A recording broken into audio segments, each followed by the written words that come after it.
আসসালামু আলাইকুম সবাইকে। আজকে আমি গিয়েছিলাম গার্ডেন সিটিতে, কিছু কেনাকাটা ছিল ওগুলো করতে। এই তো আমি সিরিয়াল ধরছি লিফটে ওঠার জন্য, ফাইনালি উঠতে পারলাম।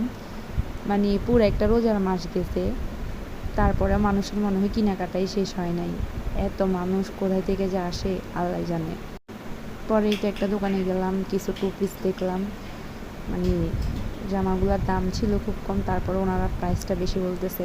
পরে এখান থেকে আর ড্রেসগুলো নিই নাই, দোকানে এই তো গেছি, আরেকটা এখান থেকে দোকানে ফাইনালি ঢুকলাম, ঢোকার ড্রেসটা পরে নিলাম। এই ড্রেসগুলো অনেকগুলো ড্রেস দেখতেছি, দেখার পর আমার পরে কাছে কেন এই জানি না ড্রেসটা আমার কাছে এই ড্রেসটা ভালো ভালো লাগছে, লাগছে। এটা নিছি।